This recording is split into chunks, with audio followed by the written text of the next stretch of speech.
রাজধানীতে ব্যাটারি চালিত রিকশা চলতে দেওয়ার দাবিতে সকালে জাতীয় প্রেস ক্লাবের সামনে জড়ো হন চালকরা। একই দাবিতে তারা বিক্ষোভ করেন মোহাম্মদপুর, ধানমন্ডি ও যাত্রাবাড়িতে। এতে সড়কগুলোতে যান চলাচল বন্ধ হয়ে যায়। চালকরা বলছেন, বন্ধ নয়, নিয়মের মধ্যে এনে ব্যাটারি চালিত রিকশা চলাচলে শৃঙ্খলা আনা হোক। আমাদের অটোরিকশা বন্ধ না করে আমাদেরকে একটা শৃঙ্খলার মধ্যে আনুক, যাতে আমরা ইনকাম করে আমাদের ফ্যামিলি চালাতে পারি। একটা লাইসেন্স হোক, লাইসেন্স হলে সরকারও রাজস্ব আয় পাবে। আমরাও অধিকার করে বলতে পারবো যে আমাদের কার্ড আছে এবং লাইসেন্স আছে, সেই অধিকারে আমরাও চলতে পারবো। আমাদের যদি রুট পারমিশন দিয়ে দেয়, আমরা রুটের বাইরে চালাবো না। কেউ খাবে তো কেউ খাবে না। প্রেস ক্লাবের সামনে অবস্থান কর্মসূচিতে ব্যাটারি চালিত রিকশার জন্য লাইসেন্স ও রুট পারমিট দেওয়ার দাবিও জানানো হয়। চালকদের পাশে থাকার কথা জানান সিপিবির সাবেক সভাপতি মুজাহিদুল ইসলাম সেলিম। মানুষকে ক্ষুধার্ত রেখে শহরকে সুন্দর করা সম্ভব না,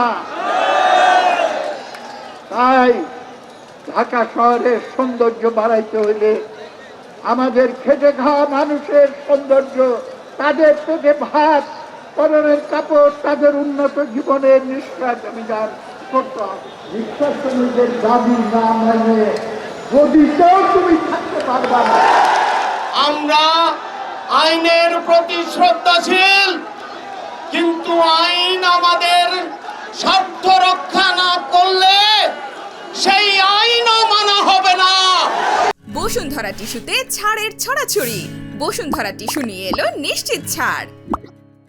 প্রশাসন এই শ্রমিকদেরকে মানুষ হিসেবে বিবেচনায় নিয়ে আমাদের সাথে এই শ্রমিকের যেই সংকট, সেই সংকট নিরসনে আমাদের সাথে ভূমিকা রাখবেন। এসব দাবি দেওয়ার পরিপ্রেক্ষিতে ব্যাটারি চালিত রিকশা বন্ধে হাইকোর্টের আদেশের বিরুদ্ধে আপিলের সিদ্ধান্ত নিয়েছে রাষ্ট্রপক্ষ। এদিকে সচিবালয়ে আইনশৃঙ্খলা সংক্রান্ত উপদেষ্টা কমিটির বৈঠক শেষে স্বরাষ্ট্র উপদেষ্টা জানিয়েছেন, এ নিয়ে আদালতের পরবর্তী সিদ্ধান্ত অনুযায়ী ব্যবস্থা নেবে সরকার। উচ্চ আদালত থেকে যে নির্দেশনা আসে ওই নির্দেশনার মতোই আমরা কাজ করব। তো আমরা আশা করতে পারি একটা খুব ভালো নির্দেশনা আসবে এবং ওই নির্দেশনার আলোকে আমাদের এই অটোরিকশার এই প্রবলেমটা, এটা সমস্যাটা সমাধান হয়ে যাবে। চালকদের দাবির বিষয়ে ডিএমপি কমিশনার কাল আলোচনার প্রস্তাব দেওয়ায় দুপুরে সড়ক ছেড়ে দেন আন্দোলনকারীরা। পরে তারা প্রেস ক্লাবের সামনে থেকে বের করেন বিক্ষোভ মিছিল। শহীদ মিনারে গিয়ে শেষ হয় দিনের কর্মসূচি। মাশরুক রাহাত, মাছরাঙ্গা সংবাদ, ঢাকা।